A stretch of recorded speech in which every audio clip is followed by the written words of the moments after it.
30 seconds and counting.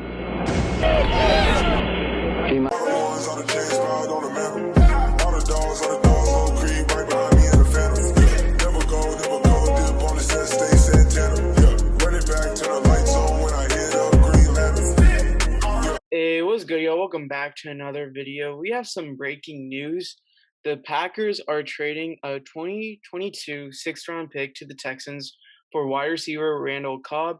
Houston is also expected to pay $3 million of Randall Cobb's salary to facilitate the deal.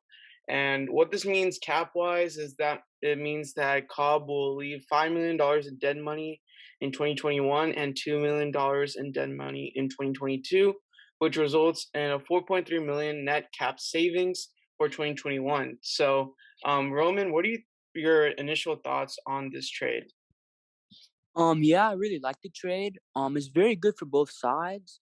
The Packers get a trusted weapon for Aaron Rodgers. They reunite Aaron Rodgers and Randall Cobb. They have a very good relationship. And the Houston Texans get off his contract and also get a sixth-round pick at the same time. I mean, we did have to pay a little bit of his contract. I think he said it was $3 million. I mean, still, that's not too bad. I think we're gonna have to pay him. I think it was close to like 6, maybe 8 million, somewhere around there. So I mean, yeah, we get off his contract and we get a sixth-round pick. And we get to open up a roster spot for some younger guys like Kiki QT and then Anthony Miller. So I mean, yeah, I really like the trade. Yeah, I agree. And this has been rumored for like the past few days now. Getting Randall Cobb was pretty big for Rodgers.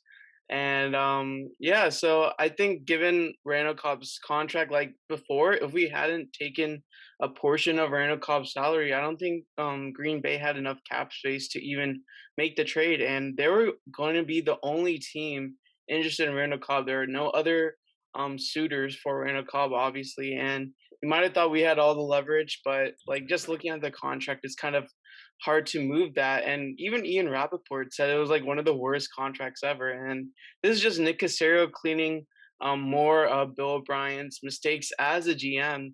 And he's just trying to work at it slowly but surely. And just looking at our draft pick situation, we now, for our picks in 2022, we have a first rounder, a second rounder, a third rounder, a fourth rounder, 2 sixth rounders, obviously one coming from Green Bay, and 2 seventh rounders, one coming from Chicago. So yeah, I think it was a pretty solid trade. Randall Cobb was also coming off of a toe injury. I wish all the best to Randall Cobb in Green Bay. It seems like he's really excited to be back home. And Roman, what are your initial predictions for who's going to be our starting wide receivers, at least for the beginning of the season, and who you'll predict will be our starting wide receivers at the end of the season? For the beginning of the season, I expect it to be Brandon Cooks at wide receiver number 1. And at wide receiver number 2, I would expect it to be Chris Conley, at least to start week 1. I do believe while the season goes on, Nico Collins is probably going to get a lot of more reps. And then maybe towards the middle of the season, Nico Collins should be starting at wide receiver number 2. But in the slot position, I believe it's going to be Anthony Miller at first. Kiki QT is very talented.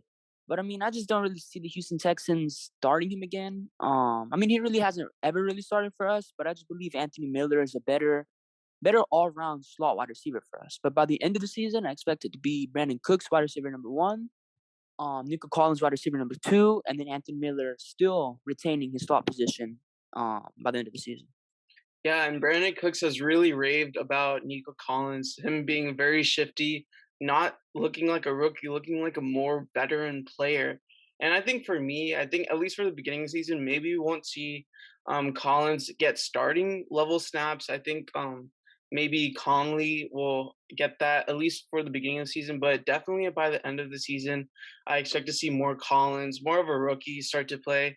Obviously depending on her record and everything. But anyways, that's pretty much it for the video. Let me know your thoughts on this trade involving Randall Cobb. And as always, be sure to like, subscribe, and turn on post notifications. Thank y'all for watching. Peace.